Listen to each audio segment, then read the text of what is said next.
After all the bailouts, this is all you need to really figure out.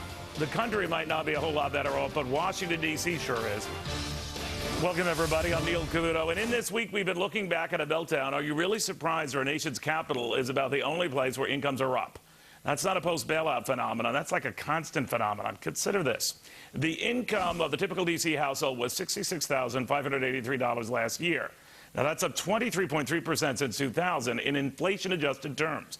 In case you're looking, no region comes close. In fact, according to the Census Bureau's American Community Survey, that $66,000 figure masks the real gains for the greater Washington, D.C. metro area. Throw in surrounding suburbs in Maryland, Virginia, and West Virginia, and you're looking at a median household income north of $88,000, which is by far the highest of the country's 25 most populous metro areas. I bring this little statistic to light to maybe spread some light tonight and put all of these bailouts and rescues in perspective, because when all is said and done, the consistent constant is this: Washington always does okay. How about you? To Sabrina Schaeffer and Zane Tankel, who say none of this should be a big surprise. Zane? Well, none at all, right? None at all is right. With all the support systems of PR and census takers and lobbyists, et cetera, You're a big restaurant guy. Do you have a lot of restaurants in that area? No, we don't. But you know, Neil, the thing the thing that bothers me most about it, it contributes nothing to GDP, contributes nothing to the economy. It's all overhead. It's like having a bookkeeping department. You need it. You got to have bookkeepers. But those people spent, right? I mean, you make the argument, and that's the justification I often hear. Well, government folks spend money too.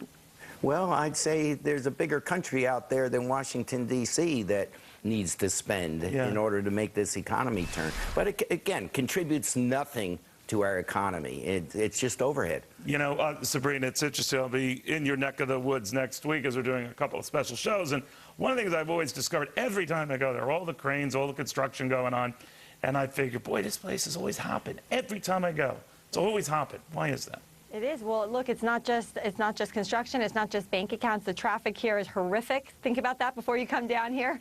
But Zane is right. Look, the government is investing more in the government rather than in the economy. And this is the big problem. So we're investing in federal contractors and in lobbyists and lawyers and the consulting class. But we know that these people are making more than they would be if they were compensated in the private economy. And we're not doing what really needs to be done to sort of get this economy moving again.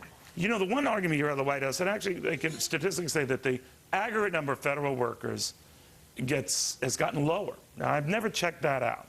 But the one argument against the bigger government is that things that the government does obviously boost a lot of ancillary businesses. So if you got vested interest in health, you got vested interest in an expanded EPA, that's the place to be.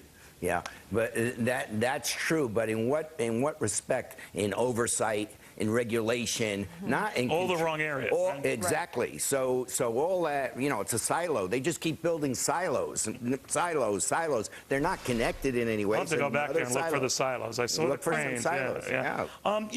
Go ahead, Sabrina. Well, I was going to say what's interesting is that I think the American people understand why this is bad, because I remember back during the election, the polling company surveyed Iowans, and they said, who are you more afraid of, the 1% of wealthy Americans or the 1% of this political government ruling class? And by a 45-point margin, Iowans were more frightened by the governing ruling class. And I think that says a lot. They realize that the bureaucrats who are working in these big buildings here in Washington, there's no accountability. They weren't elected. People realize that this is taking money out of the private economy, and I think that's an important point. And not only were they not elected, but the bottom of it, a lot of them just don't care.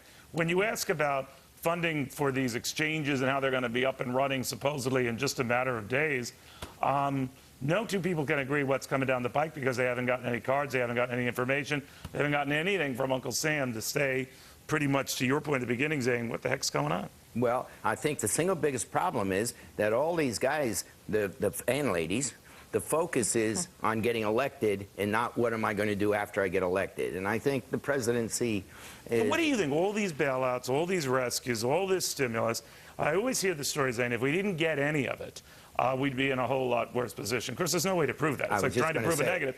But the argument for it has been it got us back on our feet, and we've a sound foundation by which we'll never have to go through what we did 5 years ago. How the heck would they know? that you don't know, and B, it has nothing to do with Washington continuing to hire with oversight. And I guess for each Washingtonian who's an elected official, there's a support system around him of secretaries and PR people and all the folks that support his election. That goes into the 20 people per elected official. And sure, they're going to continue to grow because it's CYA. In Washington. Yeah, cover you or something or another. Sabrina, 5 years out from these bailouts, from all the rescues, from going back and the assurances we're going to stabilize the financial system. It began under Republican administration. We were critical of it then. It just continued under Democratic one on steroids. What have we brought? What do you think 5 years later, where we are? Well, right. In addition to sort of the ballooning regulatory state, things are not looking good. Things are outside of Washington, where you're right. You know, the median income has been rising, but outside of Washington, things are looking pretty bleak. I just saw some polling numbers today that said that for 25 and under, the unemployment rate is 15.6%. Those are very grim numbers. Poverty, 15% of Americans said to be in poverty today. The median household income down this year. So there's a lot of very bad economic news, and we're seeing that despite the bailouts, or despite the Reinvestment Act, despite quantitative easing, Americans are hurting.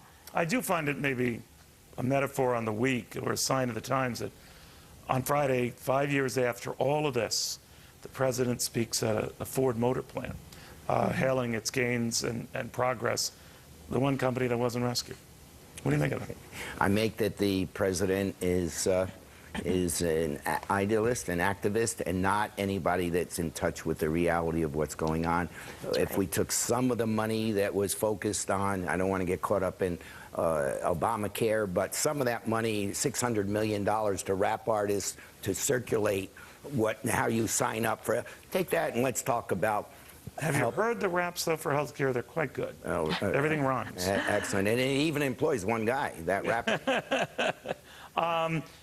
The end is that it's not the end. We always look at anniversaries, you know, and we say, all right, here's what we learned, Sabrina. I don't think we've learned that there was a time when we didn't have these bailouts, we didn't have these rescues. But what started with banks, continued auto companies, continued with college kids in arrears on their loans, cash for clunkers, for cars, you name it. It's set up an indebtedness that continues, actually, the flip side to this day, with the Federal Reserve continuing to provide $85 billion a month to keep the markets afloat. So what have we wrought? Right. Well, we've wrought a sort of generation of people who are going to be wards of the state, and this is exactly what Democrats want, right?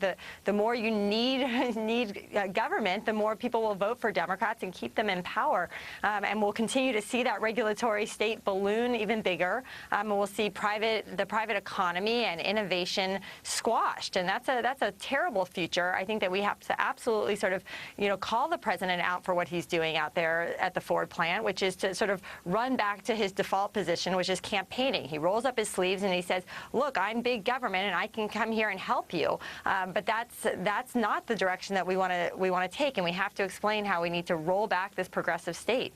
Amazing. Guys, thank you very much. Thanks, Dean. Speaking of all things Washington, please tell me how Tom DeLay gets his